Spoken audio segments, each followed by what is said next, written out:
पूरे खित्ते में इस वक्त जंग की सूरत हाल है मिडल ईस्ट में, और अब टर्की और अजरबैजान भी उसमें शामिल हो गए हैं। पाकिस्तान की पूरी भरपूर कोशिश है कि अपने साथियों को साथ मिला के जो मेन इस वक्त कॉन्फ्लिक्ट की वजह या जो ममालिक हैं उनको डी एस्केलेट करवाया जाए, उनको उनमें वर्चुअली एक जो जंग की सूरत हाल है उस पर काबू पाया जाए।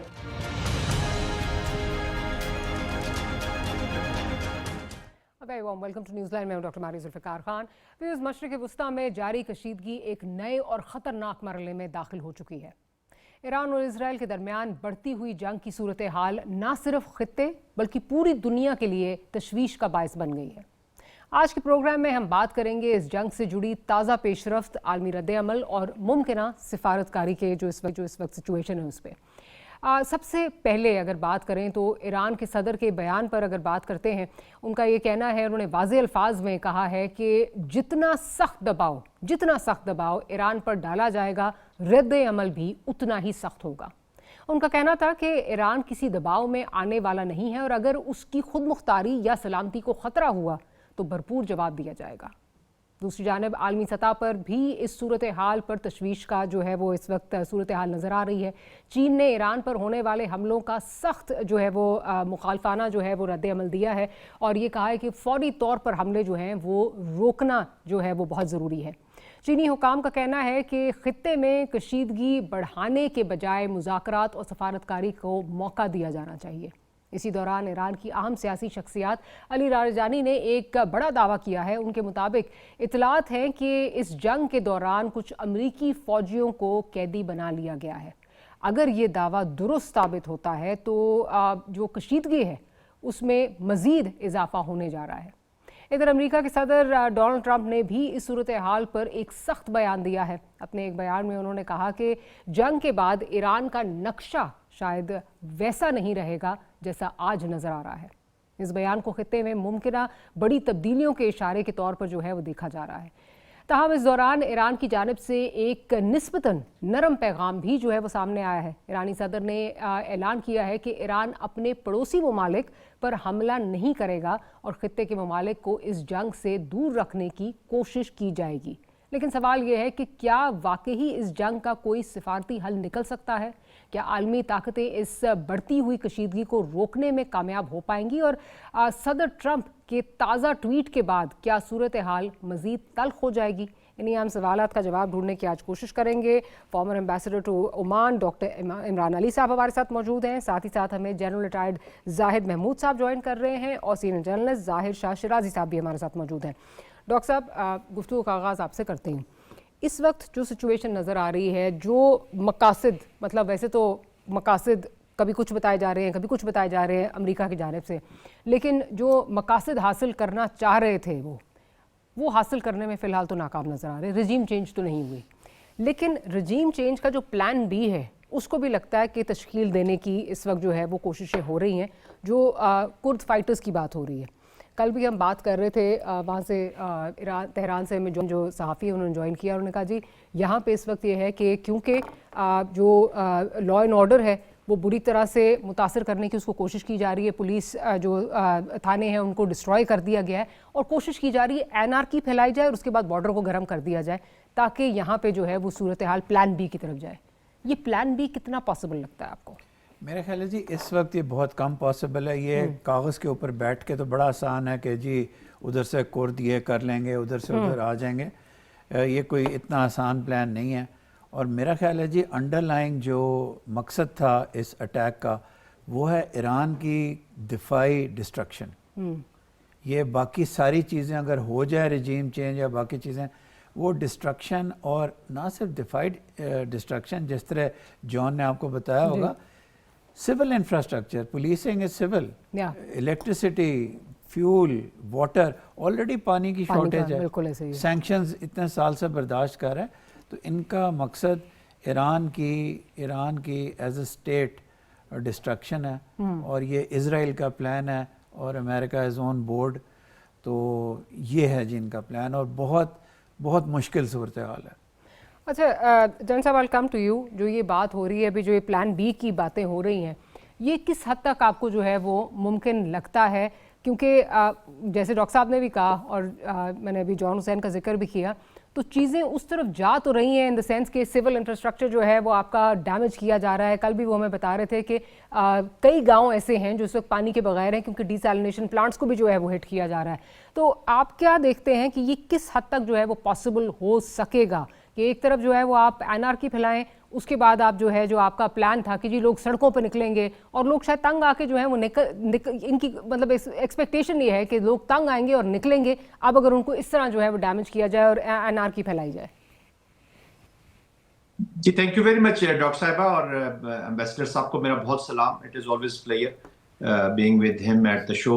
देखिए इस वक्त तो मुझे तो ऐसे लग रहा है मारिया जैसे एक और स्ट्रेटेजिक मिसकैलकुलेशन, एक और misunderstanding of the enemy resolve कह ले, और एनिमी की जो सेटअप है या एनिमी का जो सिस्टम एज अ नेशन है उसका फिर एक मिसकैलकुलेशन। हमने वियतनाम वॉर में देखा प्रेसिडेंट जॉनसन को ये फेल होते हुए, हमने फिर आगे देखा बुशेस को देखा इराक में इसी तरह की मिसकैलकुलेशंस, और अफगानिस्तान आपके सामने है, ये तो हमने रिसेंट हिस्ट्री में देखा। तो at the end of the day बचा क्या क्यास? डेमोक्रेसी के लिए जो आप करने आए किसी सोसाइटी को बेहतर, एक तो इसमें let there be no doubt कि वो कोई ईरानियन लोगों के लिए या डेमोक्रेसी के लिए कुछ भी नहीं, ये एक जैसे अभी फेमस हो गई है ये war, this is a war of choice, ये कोई ऐसी वॉर तो है नहीं। और who know we all know कि इसमें जो वो क्या कहते हैं कि tail is wagging the dog इस वक्त इजराइल की वो जो इंपॉर्टेंस है या जो इजराइल के जो ऑब्जेक्टिव्स है वो अचीव किए जाए। मुझे तो इसमें अमेरिका के अपने ऑब्जेक्टिव्स नजर भी नहीं आते, तो वही इंपीरियलिस्ट ऑब्जेक्टिव्स है, एक्सपेंशनिस्ट ऑब्जेक्टिव्स हैं। This is Iran and beyond. मैं बियॉन्ड अपनी तरफ नहीं कह रहा, मैं बियॉन्ड मिडिल ईस्ट की तरफ कह रहा हूँ, which is the future target. और ये जो एस्केलेशन लैडर पे मिलिट्री एस्केलेशन में ये जो वाटर वाला भी कॉम का प्रॉब्ली इन्होंने सैनिटेशन प्लांट को हिट किया विच इज इफेक्टिंग 30 विलेजेस, तो ये यही एक बेट है, ये फेंकी गई है कि ताकि ये जो अरब वर्ल्ड के, ये सऊदी अरेबिया का इस तरह के जो वाटर फैसिलिटीज है इनको टारगेट किया जाए। They are weaponising the water, और फिर आपको पता है जो chaos और वॉर की क्या शेक पहुंचानी है, तो कैटास्ट्रोफी की तरफ पूरा रीजन जाएगा। तो इस वॉर को मैं अगर ये chaos के ऊपर अगर ईरान में खत्म होती है तो it will end at chaos, let there be no doubt, I have no doubt in my mind. Imran साहब इसमें बेहतर कमेंट कर सकेंगे। और बियॉन्ड जाती है तो we have a new Middle East, और उसका रिस्पांस उस एनवायरनमेंट में जहां पे एक chaotic ईरान भी मौजूद है, chaotic नेबरहुड ऑफ इजराइल मौजूद है, और उसके साथ साथ फिर आप देख रहे हैं कि जिस तरीके से कुर्दिश और इनको किया जा रहा है, अफेक्ट किया, तो I am foreseeing a new Middle East. फिर उसकी एप्लीकेशन होगी इसके रिस्पांस में, लेकिन तब तक बहुत देर हो चुकी होगी। अच्छा जैन साहब, एक चीज़ और आपका पॉइंट ऑफ व्यू पे लेना चाहूँगी, जो ऑब्वियसली हमने ये देखा है, ये तो हर कोई इस वक्त बात कर रहा है कि मिस कैलकुलेशन क्या, इन्होंने शायद कोई कैलकुलेशन की ही नहीं थी। ट्रंप को शायद ये भी नहीं पता होगा कि ईरान में किस तरह क्या टोपोग्राफी क्या है उसकी, कि किस तरह जो है ईरान की क्या जो है वो डायनामिक्स हैं। हैविंग सेड दैट, बहुत सारे वहाँ पे जो इस वक्त अपोजिशन के सेनेटर्स हैं वो ये बात कर रहे हैं कि जी ये अब जो अगला करना जा रहे हैं, शायद बूट्स ऑन ग्राउंड जो है उतारने जा रहे हैं। क्योंकि ट्रंप इस पे कह चुके हैं कि नहीं अभी हम नहीं इसको कंसिडर कर रहे, बट ट्रंप के कॉल और फेल में बहुत तजाद है, हम सब जानते हैं, कहते कुछ हैं करते कुछ हैं। ये कितना डिजास्टर्स होगा? आपने भी क्योंकि वियतनाम की बात की, इराक में हमने देखा, अफगानिस्तान में देखा, ट्रेन को आप जानते नहीं हैं, आपने उतार दी है, कितना डिफिकल्ट होगा और कितनी मार पड़ेगी? They will not do it जी, और अगर करते भी हैं तो ये this will suit Iranian designs, enemy के designs को। Then there are other elements other than the अभी फिर मिसाइल से जरा उनके जो other elements हैं जो नॉन स्टेट एक्टर्स की शक्लों में है और कहीं ना कहीं रेजिस्टेंस की शक्ल में है, तो फिर आपको पता है डिफाइंस और resistance already is residing a lot in this nation, ये जो बैठी हुई है। तो हुसैनियत की तो बेसिक वो प्रचार उन्होंने करना है, बट एनीवेज फिर देन देयर आर फिर चली जाएगी जी हाइब्रिड मोड में, कह ले रिस्पांस चला जाएगा। फिर lot of other players will also come in, जो फिर कोवर्टली और ज्यादा बेहतर तरीके से एड कर सके इस वॉर को, क्योंकि हु वुड लाइक, कोई main competitor neither Russia nor China would like कि अमेरिका इधर इंटेंगल हुआ है तो अब इस दफा बच के चला जाए, क्योंकि ये अमेरिकन फ्यूचर की भी ये वॉर है जी। अभी this is Trump versus United state भी एक वॉर शुरू होगी ना। देखे 52-53% लार्जर कॉन्सेंट तो है ही नहीं इस वॉर के साथ। इट इज आप वॉर वेज कर रहे हैं 90 to 22% के दरमियान में आप वॉर अपनी नेशन की लेके आ गए. So this is not a war for the American by the American, this is war for I don't know whom by the Israelis. तो वो जैसे फॉर द एक्सट्रीम फाइल्स. ये तो बहुत सारी चीजें हैं ना, बहुत सारी चीजें आ गई है. अनफॉर्चुनेटली इंडिविजुअल्स आर इफेक्टिव हुए स्टेट फंक्शनिंग इसलिए तो पहले खत्म की गई. ये जो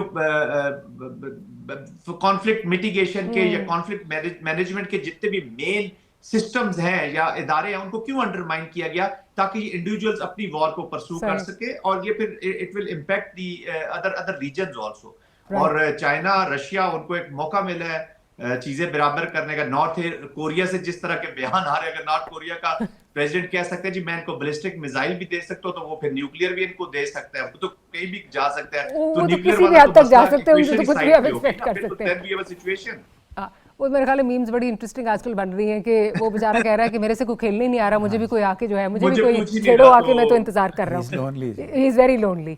क्या शाह साहब ने हमें ज्वाइन कर लिया, प्रोड्यूसर आपके हमारे साथ हैं? अच्छा, शाह साहब कुछ ही देर में ज्वाइन कर लेंगे. अच्छा डॉक्टर साहब ये बताइए कि अभी जो हम बात कर रहे थे, चाइना और रशिया की भी बात की जनरल साहब ने, तो ऑब्वियसली वो तो एक मौका जो है वो तलाश कर रहे हैं, और अमेरिका खुद अगर अपने आप को if there calling for it और वो खुद ही जो है इसमें धंसता जा रहा है, तो उनका रोल आप क्या देख रहे हैं? बिकॉज अभी भी अगर आप गुज़िश्ता कुछ दिनों पहले जो बयान आया है प्रेसिडेंट का, जो इंटरव्यू था उनका, उसमें उन्होंने बात की कि ईरानियों ने कि हमें वो सपोर्ट कर रहे हैं, चाइना और रशिया, हमें उनकी सपोर्ट है. आप क्या देखते हैं कि ये वॉर एक्सटेंड होती है तो उनका रोल आप क्या देखते हैं? असल में जी अभी तक उनका रोल, क्योंकि ईरान के लिए कैटास्ट्रोफिक वॉर है, तो अभी तक जो जिस किस्म का रोल शायद एक मल्टीपोलर वर्ल्ड में देखा जा सकता था वो तो नहीं है. आज Chinese statement is a strong statement, लेकिन again it's a statement. While bombs rain on Tehran and Iran, it's just a statement. सुना है सैटेलाइट में हेल्प कर रहे हैं इमेजरी में. हाँ जी बिल्कुल. लेकिन उधर तो bombs are raining on the people, carpet bombing हो रही है. वो they are destroying human institutions which will take many years to build. तो इसलिए जब तक कोई, या तो होता कि रशिया, अगर मैं वो एग्ज़ाम्पल देता हूँ, अगर नेतन्याहू 6-7 दफ़ा जा चुका है Washington in the past few months, तो अब जो अर्लीस्ट इंटरेक्शन होना है वो प्रेसिडेंट ट्रंप का चीन में होना है, अगर वो विज़िट कायम रहा. तो ये तो कम से कम अगर जंग में शामिल नहीं होना था, रूस को और चीन को चाहिए था कि उनकी leadership, they should have taken a trip to Washington and told Washington कि दिस इज़ नॉट ऑन. ये बहुत टेपेड रिस्पॉन्स है, मेरे ख्याल में ये बहुत टेपेड रिस्पॉन्स है. और इस वक्त, और जो बिल्कुल जन साहब ने दुरुस्त फरमाया, 52-53% अगेंस्ट हैं, लेकिन ट्रंप इसको इस तरह देख रहा है कि मेरे पास 60-90 दिन हैं क्लियर, जिसमें मिड टर्म्स मैं कुछ रिगेन भी कर लूँगा, वहाँ परसेंटेजेस भी. He doesn't care about the percentages at this moment. He's made like that. He doesn't care about the Supreme Court. तो वो ये वो दिन है. अब नो it remains के अगर तो रूस और चीन ने ये फील किया कि मिडल ईस्ट में उनकी पोजीशन वीकन होगी, और ये अब जिस तरह जनरल साहब फरमा रहे हैं, ये एक बहुत वाइडर वॉर है. I think their position will weaken in the world if they do not do something more जितना उन्होंने अभी तक किया. जितना किया आप कह रहे हैं कि उससे अगर मुझे बहुत कम लगता है. और मुझे लगता है कि ये लेड बैक जो एटीट्यूड है, रूस अगरचे यूक्रेन में मुलव्वस है, लेकिन यार फोर्स प्रोजेक्शन और डिप्लोमेसी तो कर सकता है ना. और चीन तो एक पार है. अब डिपेंड ये सारा करता है कि क्या ये दोनों ममालिक इसको वर्थ देयर कॉस्ट समझते हैं ट्रंप को टेक ऑन करना. यहाँ ये फैसला. बट सर वर्थ तो डेफिनेटली है, एक सुपर पावर है, अगर जो गिरने जा रही है, दे वॉक्ड इनटू इट देमसेल्व्स, तो वो तो एक हमें चीज़ नज़र आ रही है कि वर्थ तो है, लेकिन अब डिपेंड करता है कि किस हद तक जो है वो इसमें इन्वॉल्व होते हैं। जी हाँ बिल्कुल। अच्छा जनरल साहब, जो भी बात हो रही है, हमारा ये ख्याल था कि इराक वॉर 20-25 साल पहले वो चीज़ें, वो एक मुख्तलिफ जो है वो अमेरिका था, अब सोशल मीडिया भी आ गया है, अब बहुत अवेयरनेस भी आ गई है, अब वो जो माजी की जो आपके बर्डन्स हैं वो भी आपको हॉन्ट कर रहे हैं। लेकिन जिस तरह अभी डॉक्टर साहब भी बात कर रहे थे कि Trump is not bothered, he is undeterred इस वक्त अगर देखें, और जो जिस तरह की जो इसके अगेंस्ट भी और फॉर जो वोट्स आए हैं, ठीक है बड़ा क्लोज कॉन्टेस्ट रहा है, लेकिन फ्रॉम विद इन भी उस तरह प्रेशर नहीं पड़ रहा। मतलब वो इजरायली लॉबी जो है वो बहुत हावी है, और अंदर से अमेरिका का उस तरह प्रेशर नहीं आ रहा। और शायद मेरा ख्याल है आने वाले दिनों में भी, अब तो बल्कि बात वो हो रहा है कि जी मज़ीद 50 अरब डॉलर जो हैं वो मांग लिए गए हैं, कांग्रेस से मांग लिए गए, मज़ीद पैसे मांग लिए गए। आपको लगता है कि इनवर्ड कोई प्रेशर क्रिएट कर सकता है, अमेरिका के अंदर से कोई प्रेशर क्रिएट हो सकता है इस वॉर के अगेंस्ट? उस प्रेशर के बिल्डअप ना होने का वजह यह है कि अमेरिका के अंदर भी जो एंटी वॉर से ज्यादा एंटी ट्रंप जो लोग हैं जी, और जो सेंटिमेंट है वो हावी है। ईरान के ऊपर समझे कि हेट या एंटी ईरान जो फीलिंग है वो रहती है, वो मोस्टली अमेरिकन लोगों के अंदर। उनको बताया गया, पूरी जिंदगी यही बताया गया कि ये मॉन्स्टर है, ये मॉन्स्टर है। फिर इन बच्चों ने, इस यूथ ने, अमेरिका ने डेथ फॉर अमेरिका सुने हुए हैं, वो नारे देखे हुए हैं, और इन्होंने रिसेंट हिस्ट्री को भी देखा हुआ है। तो वो उनके ज़हन में एंटी ईरानियन फीलिंग, जैसे एंटी पाकिस्तान फीलिंग कांग्रेस में भी बदस्तूर पाई जाती है। वो तो मोदी के फेलियर्स को लेकर बैठ जाते हैं, वो पाकिस्तान की मोहब्बत में तो कभी भी बात नहीं करते। कांग्रेस भी कहती है कि उनको मारा क्यों नहीं है कंप्लीट, छोड़ा क्यों है आपने, या बीच में क्यों छोड़ दिया है। और फिर मोदी को पॉलिटिक्स में तो वो प्रेशर डालते हैं ट्रंप के ऊपर। उसका जो एंटी इमिग्रेशन का गुस्सा है वो भी इधर डाल दिया गया है, और बहुत सारे गुस्से हैं जो उनके वो डाल दिए। लेकिन ईरान के बारे में जो उनके लार्जर फीलिंग है, या एक जो बन चुका है, आई पर्सनली फील कि वो वही का कायम है। एंटी वॉर भी अमेरिकन को इतनी दोनों तरफ से, दोनों की कैंप्स की तरफ से हमने वॉर्स देखी हैं, सबने वॉर को परसू किया है, इंस्ट्रूमेंट ऑफ मिलिट्री को बेदरेग इस्तेमाल किया गया है। स्टोन एज की बातें हम, we will turn them to the stone age, वो वियतनाम में भी सुनते थे, इराक में भी सुनते थे, अफगानिस्तान में भी सुनते थे, पाकिस्तान को भी उसी स्टोन एज में टर्न करने का थ्रेट दिया गया था अफगानिस्तान में। तो ये this has become their political slogan to begin a war. And क्या होता है, that is important to be seen. और एंड हमेशा हमने क्यास के ऊपर ही देखा है, शिकस्त के ऊपर भी देखा है। प्रेसिडेंट ट्रंप के ऊपर खामोश प्रेशर बहुत बढ़ रहा है जी। 61% से 67% तक अभी जो इम्पीचमेंट के जो एवरेजेस है वो वहां पे चली गई हैं। तो इसका मतलब है कि there is something cooking up, और उसका कोई पता नहीं कि किस वक्त प्रेशर कुकर अंदर वाला भी फटे और we have a new situation. Trump भी बहुत बड़ा एक, वो कहते हैं जुआ खेल रहे हैं जी अपने इस वॉर को शुरू करके, politics also and for the region also. Sir मैं जो जब बात इनवर्ड प्रेशर की जो बात कर रही थी वो इसलिए नहीं कि ईरान की मोहब्बत में जो है वो लोग बोलेंगे, बट जो कॉस्ट आ रही है इस वॉर की, और जिस तरह जो इन्होंने वादा किया था, ट्रंप साहब ने कहा था कि जी मैं अमेरिका फर्स्ट, तो उस कॉन्टेक्स्ट में भी बहुत ज़्यादा जो है इकोनॉमी उस तरह परफॉर्म नहीं कर रही, वो भी प्रेशर आ रहा है। और कहा जा रहा है कि अगर ये चलती रही इसी तरह तो तकरीबन 65 to 200 बिलियन डॉलर्स का जो है ये कहा जा रहा है कि गो एनीवेयर फ्रॉम प्रेशर को वो वैल्यू नहीं देते जी। वो बिल्कुल डॉक्टर साहब ने बिल्कुल सही फरमाया कि वो is least bothered about such pressures, supreme court, morality, political pressures, economic pressures. He is fond of playing gambling. वो गैम्बल करने का उसको शौक है जी। He is a very difficult personality कि उसको एक स्टेट्स क्राफ्ट की ताबे चले या स्टेट्समैन वाला वो। ट्रंप इज ट्रंप, उनका अपना एक अप्रोच है, वो माने नहीं रखती उनके लिए ये प्रेशर। अच्छा शराई साहब ने भी हमें ज्वाइन कर लिया है। ज़ाहिर साहब आपसे पूछना चाहूँगी कि आपको क्या लगता है कि जो अभी हम बात कर रहे हैं, अमेरिका के अंदर से क्या प्रेशर कोई ट्रंप को जो है वो इस वॉर से पीछे हटने के लिए, कन्विंसिंग के लिए कोई प्रेशर जो है वो काम आ सकता है? क्योंकि अभी अगेन नॉट कि जी ईरान से कोई मोहब्बत है, बट अगर इस वॉर के लिए जो सपोर्ट देखें तो अबाउट 20% जो है वो सपोर्ट जो है वो उसको की जा रही है, मेजॉरिटी जो है वो उसके अगेंस्ट है। क्या आपको लगता है कि प्रेशर आ सकता है ट्रंप पे अमेरिका के अंदर से?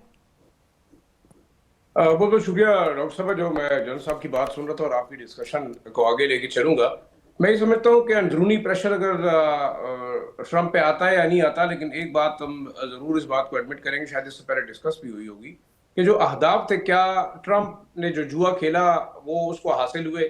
फर्स्ट ऑफ ऑल जो भी वो करना चाह रहा था कि शायद वो ड्रास्टिक हमले करके और पहले 2-3 दिनों के अंदर जो है वो रिजीम चेंज और खासतौर पे आयतुल्लाह खामेनेई की शहादत के बाद जो है वो लोगों को मोबिलाइज करके रोड्स पे ले आएगा, वो नहीं कर सका। सबसे पहले तो जंग के अहदाफ क्या हैं ये अभी तक ट्रंप क्लियर नहीं है, क्योंकि पिछली दफा अगर उन्होंने जो है वो तमाम न्यूक्लियर साइट्स को बकौल उनके तबाह कर दिया था, सारी चीजें हो गई थी, what was the reason for that. दूसरा उनका ये ख्याल था कि शायद लोग रोडों पे निकलेंगे, रिजीम चेंज की तरफ बात जाएगी, वो भी नहीं हुई।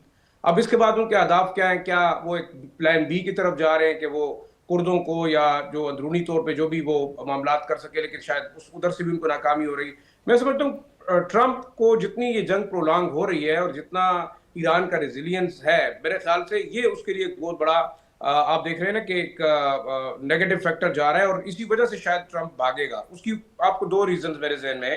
एक तो आप देखें कि इस वक्त शायद जो अनाउंसमेंट की थी ईरान के प्रेसिडेंट ने अपने जो करीबी दोस्त ममालिक थे या इस्लामी ममालिक थे, उस कंटेक्स्ट को आउट ऑफ कंटेक्स्ट कोट करके शायद वो भागने की कोशिश कर रहा है। मैं ये समझता हूँ कि इस वक्त अमेरिका को भी अंदाजा हो गया है कि इतनी आसानी से वो अहदाफ हासिल नहीं होते।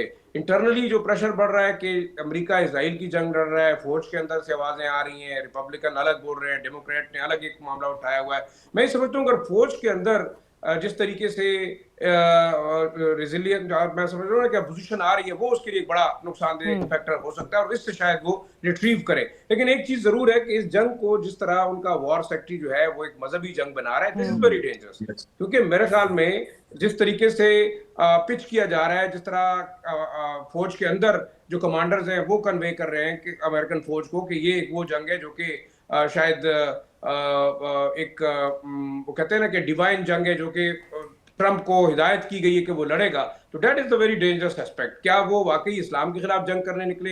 देखो, ज़ायनिस्ट लॉबी का तो एक बड़ा क्लियर फैक्टर है कि किस तरीके से उन्होंने एक जंग लड़नी है, लेकिन अमेरिका अगर ज़ायनिस्ट की जंग लड़ रहा है तो ये बड़ी खतरनाक सूरत हाल है। अब दूसरा, कब तक आप सस्टेन करेंगे? देखिए, जिस तरीके से ईरान ने टैक्टफुली एसिमेट्रिकल वॉर में उसको इंगेज करके अपने कम पैसों के और कम अखराजात वाले ड्रोन्स और मिसाइल से उसके काफी महंगे पेट्रियट और दूसरे जो जितने मिसाइल से वो यूटिलाइज किए या उनको जाया करवाया, that is the turning factor. Iran ने मेरे ख्याल में 20 साल के अंदर जो प्लानिंग की थी वो इस वक्त वो एग्जीक्यूट कर रहा है। तो मेरे ख्याल में जो आसानी थी या जो जिस तरीके से एक्सपेक्टेशन थी अमेरिकन और इसराइलीज की, वो अहदाफ उनको हासिल नहीं हुए, तो फ्रस्ट्रेशन है।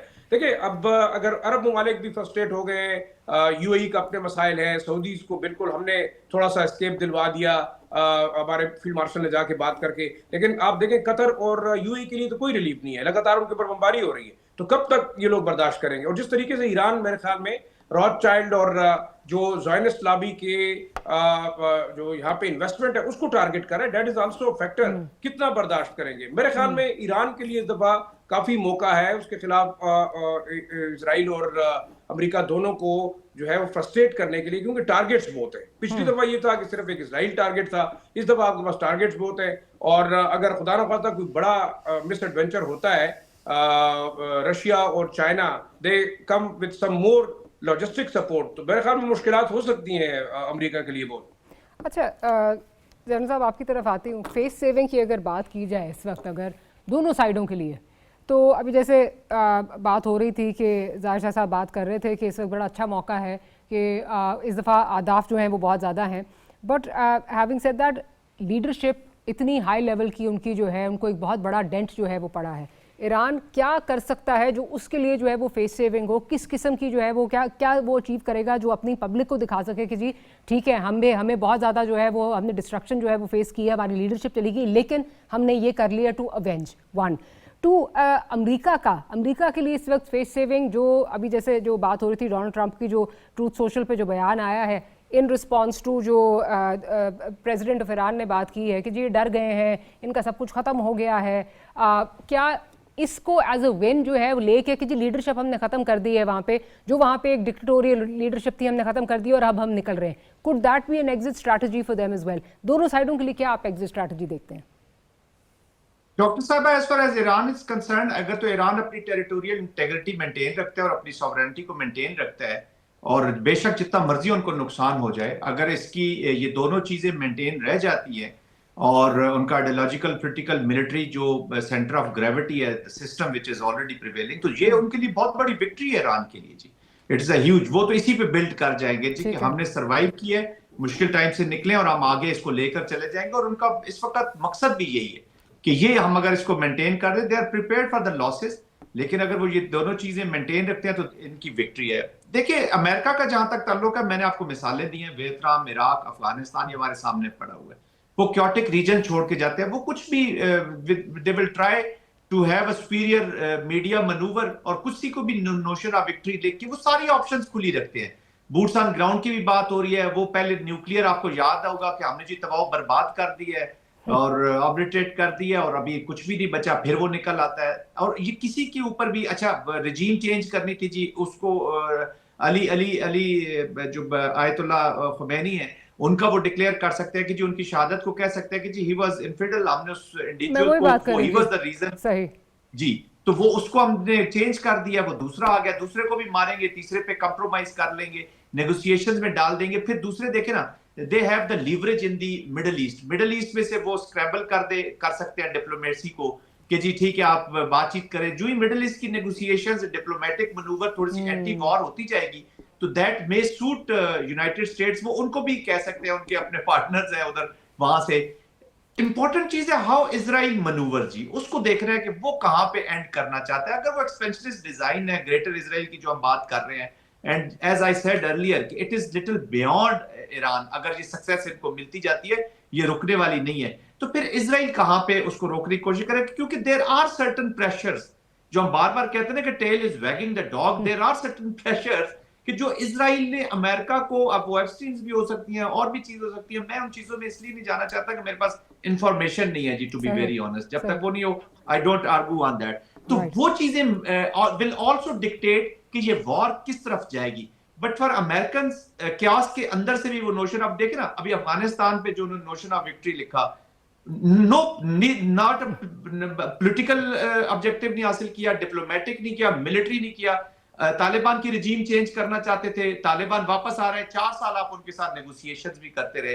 अहमद अल-शरा की मिसाल ले लें, कल वो टॉप ब्रांड टेररिस्ट था, नाउ इज योर प्रेसिडेंट, वो is talking to you. Afghanistan के मुजाहिदीन व्हाइट हाउस में नेब्रास्का की जहाज की किताबें लेने गए हुए थे, आपने फुल लोड जहाजों के भर के उनको भेज दिए, और कल वही आपके दुश्मन हो गए।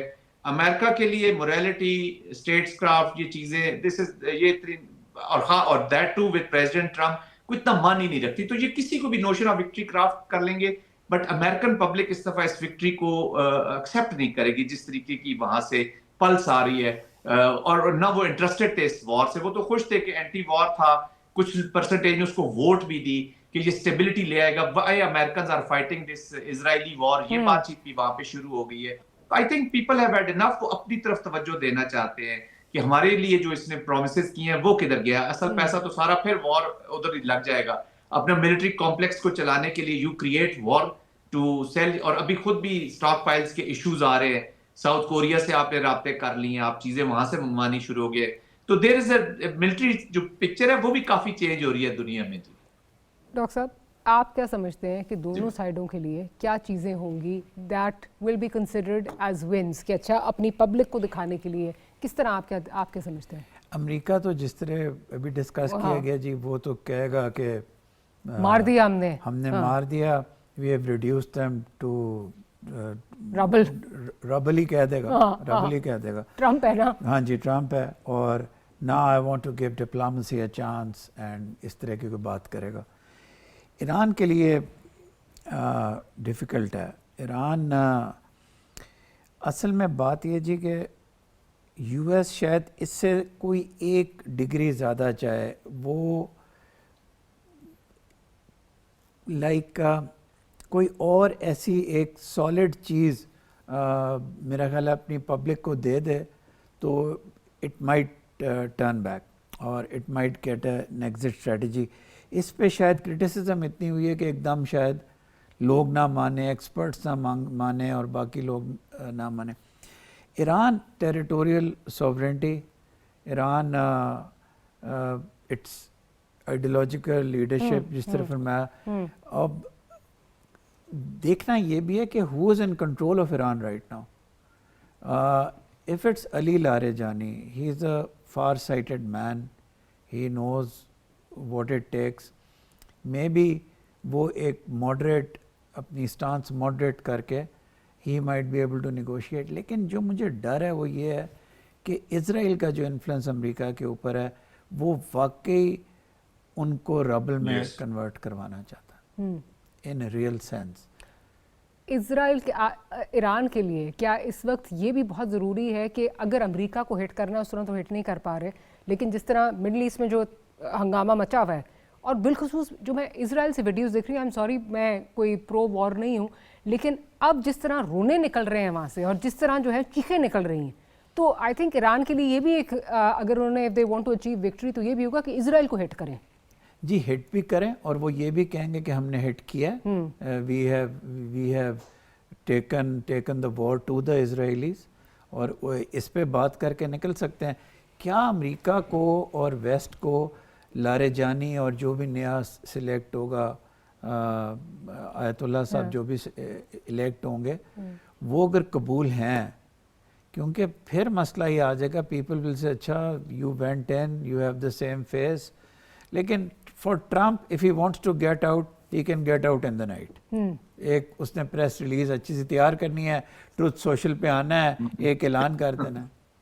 सो you think that's going to be, अल्लाह करे इस तरह हो जाए। हाँ अल्लाह करे हो जाए, क्योंकि इस वक्त जो जिस तरह इसकी जो रिप्रिकॉशंस आ रहे हैं पूरी दुनिया पे, जिस तरह रिप्रिकॉशंस आ रहे हैं वो आई थिंक सारी दुनिया को हिला के जो है वो रख दिया जी गया। बिल्कुल। अच्छा शाह साहब, आपको क्या लगता है जो मिडल ईस्ट है, बातें तो बड़ी मिडल ईस्ट के भी आ रही हैं कि जी हम इन्वेस्टमेंट के बारे में भी सोच सकते हैं, रिविजिट कर सकते हैं, हम कॉन्ट्रैक्ट्स को फोर्स मेजोर की बातें आ रही हैं, इतना दम खम है मिडल ईस्ट में कि मिडल ईस्ट ये कर सकता है ट्रंप के साथ? देखिए मेरे ख्याल में जिस तरीके से अमेरिका ने हमेशा अपने इत्तेहादियों को डिच किया, ये पहली दफा नहीं है। जैसे से पहले जनरल साहब बात कर रहे, डॉक्टर साहब ने बात की, जो वियतनाम में हुआ वहां वो जंग हारे नहीं बल्कि आप समझ लें कि तबाही करके भाग गए। फिर अफगानिस्तान के अंदर भी ये हुआ, तबाही करके भाग गए। फिर अगर आप देखें सीरिया के अंदर भी डिस्ट्रक्शन की, उनके इंफ्रास्ट्रक्चर को डिस्ट्रॉय किया, फौज को डिस्ट्रॉय किया, यही इजिप्ट में किया, यही वो करना चाह रहे हैं इस वक्त ईरान के अंदर। और यही मेरे ख्याल में ज़ायनिस्ट जो लॉबी है उसका मेन प्लान है कि ईरान के इंफ्रास्ट्रक्चर को डैमेज किया। अब आप देख रहे, पहले आपने देखा कि अगर वो मिलिट्री टारगेट से, कल से आपने देखा है रिफाइनरीज पे टारगेट शुरू हो गया, आपने वाटर फिल्ट्रेशन प्लांट्स को टारगेट करना शुरू कर दिया, आपने तेहरान के अंदर जो है वो सिविलियन आबादी के ऊपर बमबारी शुरू कर दी, इवन कारपेट बॉम्बिंग शुरू कर दी। लेकिन आप एक चीज पे हम जाएंगे कि जिस तरीके से इस दफा आप देखें तल अवीव को टारगेट किया, हैफा को टारगेट किया, जाफा को किया, मेरे ख्याल में अंदर से इवन इजरायली गवर्नमेंट ने बैन लगाया हुआ कि आप वीडियोस या कोई भी शेयर करने वाले आपको अपार्टमेंट साल की कैद देंगे। तो इट मींस के अंदर भी काफी ज्यादा जो है वो प्रेशर पड़ गया है इजराइल के ऊपर भी। और मेरे ख्याल में Iran has done a lot of great damage, इसमें आप माने या ना माने, बेशक इतनी बड़ी ऑनस्लॉट को सस्टेन करना इजराइल जैसी, और फिर आप देखें इनडायरेक्टली आपके तमाम इस्लामी मुल्क, जॉर्डन है या इजिप्ट है या आपके बॉर्डर्स के ऊपर जितने हैं, बेशक वो कहते रहे कि हम शामिल नहीं, लेकिन they are part of that. आपका फिफ्थ फ्लीट को जिस तरीके से ईरान ने न्यूट्रलाइज किया, उनके थर्ड जो स्ट्रक्चर को तबाह किया, उनके सर्वेलेंस मैकेनिज्म को तबाह किया। मेरे ख्याल में अमेरिका ऑलरेडी ईरान के पास बहुत कुछ है बताने के लिए कि उसने ये सब कुछ किया। तो देखिए मैं इसमें एक चीज और देखता हूँ कि रशिया और चाइना का रोल बड़ा इंपॉर्टेंट है, even they are not physically involve, लेकिन ये रशिया के लिए एक अच्छा मौका है कि यूक्रेन का बदला इस वक्त लिया जाए। और मेरे ख्याल दे आर प्रोवाइडिंग जितनी आप समझ ले इंटेलिजेंस है, बाकी टारगेट हिटिंग में मदद कर रहे हैं, तो इट मींस कि ईरान अगर इतना ताकतवर हो गया है, मार रहा है, तो फैक्टर है।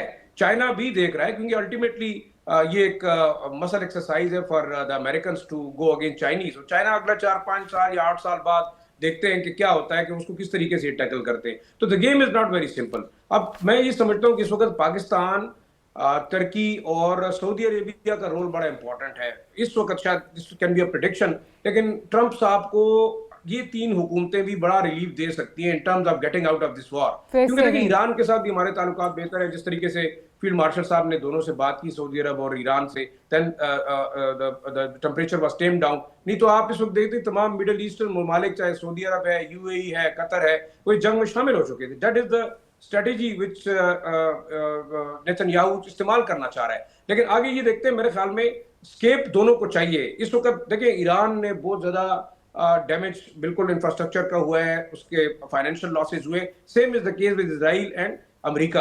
अब अमेरिका अगर जंग से भागता है, निकलता है, वो अपने अवाम को देखते हुए या प्रेशर को देखते हुए या अपनी सुपगी को देखते हुए, और इस वक्त उसके लिए मेरे ख्याल में एक विन विन पोजीशन है कि उसने टॉप लीडरशिप को एलिमिनेट कर दिया। उसने जो है वो मिसाइल 70% बकौल ट्रम्प साहब के, वो भी मिसाइल सिस्टम भी तबाह कर दिया। शाह तो साहब, बाकी और that क्या is तबाह only करना है? if they get out now। अगर नहीं निकलते तो फिर तो इसको तूल मिलेगी, जंग आगे चली जाएगी। फिर वो तो इस वक्त है, अगर विन लेना है तो अभी लें। फिर देखिए मेरे ख्याल में जो आखिरी ड्रामा वो कर रहे हैं कि हम न्यूक्लियर मटेरियल जो 60% इनरिच है, हम उसको उठा के ले जाना चाहते हैं। तो हु सेज, उन्होंने तो उसामा बिन लादेन को भी मार के गायब कर दिया, पता नहीं चला। यही हालात बाकी भी थे। तो अमेरिकन कैन प्लॉट एनीथिंग, और दुनिया को उसके पास जो एक मीडिया है इंटरनेशनल सो कॉल्ड, जो अपने आप को बड़ा ऑब्जेक्टिव कहता है, they can build the narrative. और मे भी हो सकता है कल आप सुने कि जी जहाज उतरा है और वो इनरिच यूरेनियम लेके चला गया है, और मेरे ख्याल में हमारी जंग खत्म हो गई है। बाकी ईरान जाने अपना काम जाने, वो रिकंस्ट्रक्शन करता है या नहीं करता। लेकिन इंपॉर्टेंटली देखिए, मैं समझता हूँ कि इस तमाम खित्तों को एक बहुत बड़ी जंग में जो झोंका गया है, इसकी इकोनॉमी अगले मैं समझता हूँ 10-15 साल तक अमेरिकन को खुद भी बड़ा मसला होगा।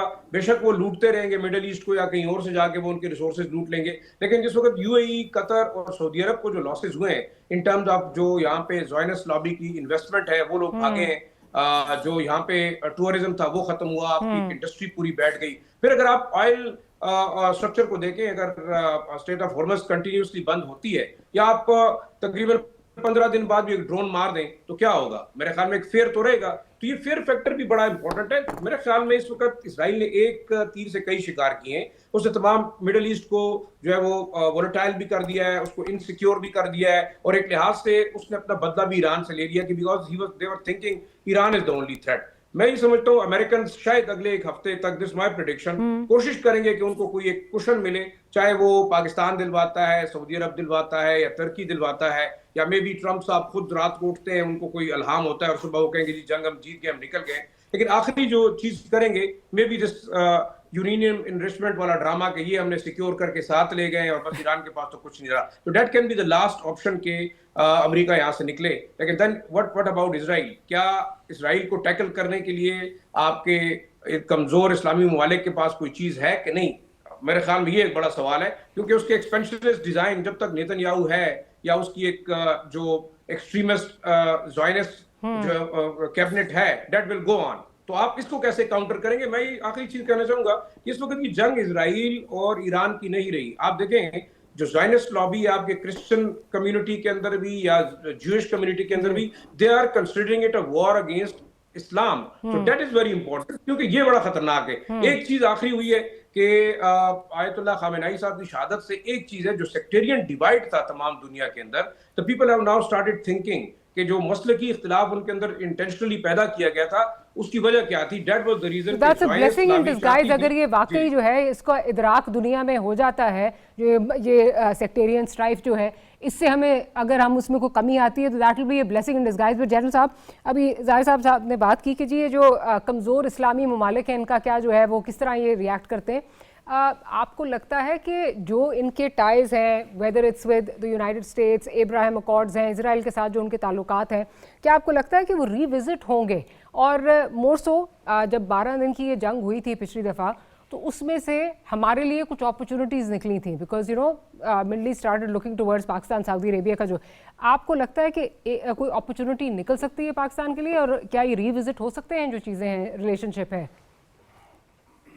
जी बिल्कुल, देखिए उनकी रिलेशनशिप जहां तक ताल्लुक है वो तो यूनाइटेड स्टेट्स ऑफ अमेरिका के साथ है जी। Of course through them they are operating with Israel, और इजराइल उनके नेबरहुड में है। मेरे ख्याल में उन्होंने भी ये फैसला कर लिया कि we have had enough of friction.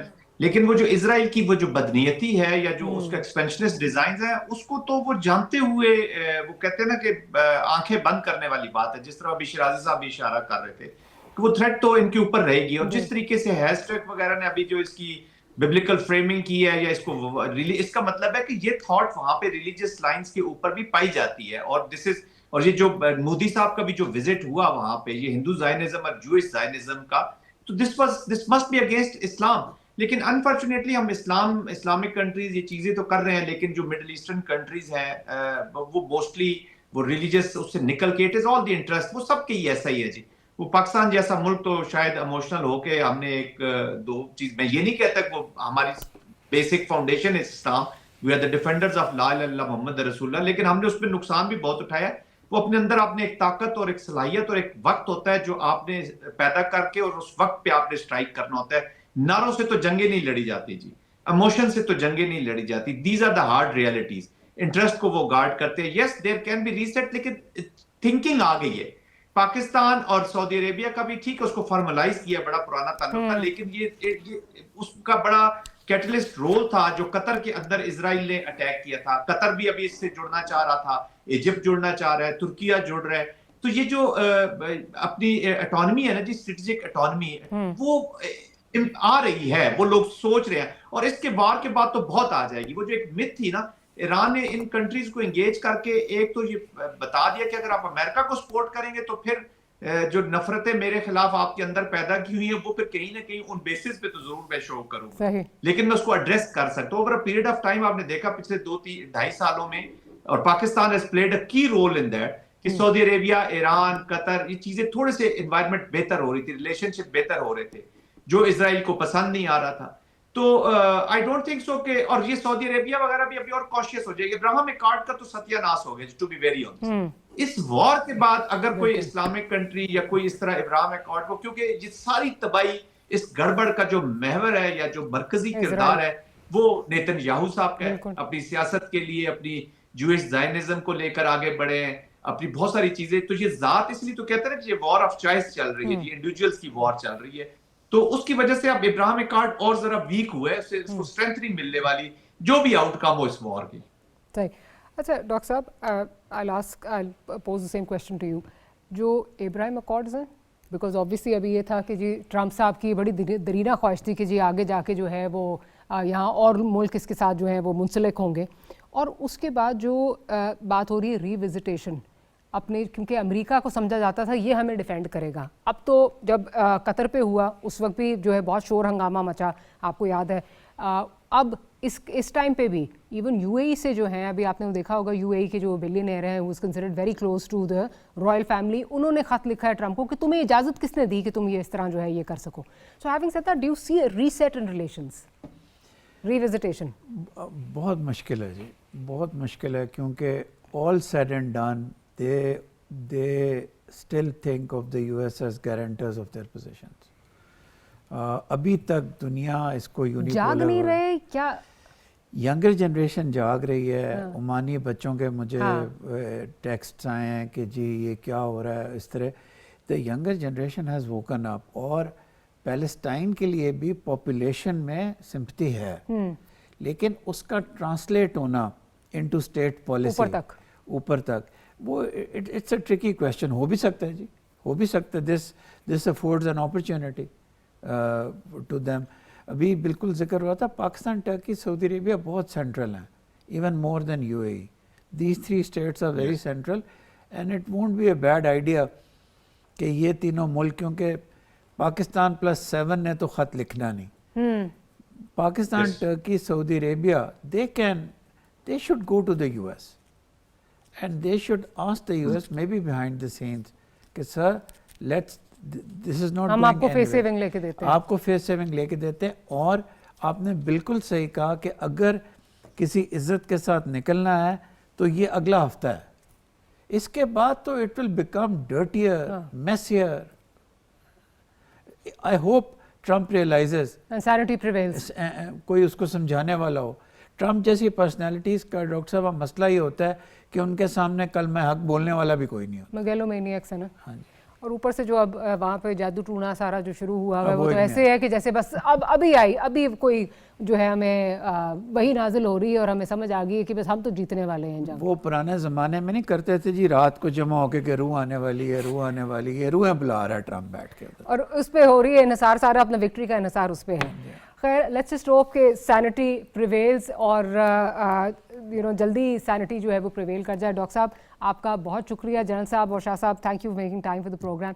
Let's hope sanity prevails और जल्दी हो जाए, ताकि जंग पूरी दुनिया को जो अपने लपेट में लेने वाली है उससे जो कोई निजात हमें मिल सके, उससे कोई छुटकारा मिल सके। On that note will end today's programme. Will see you next week. Good night.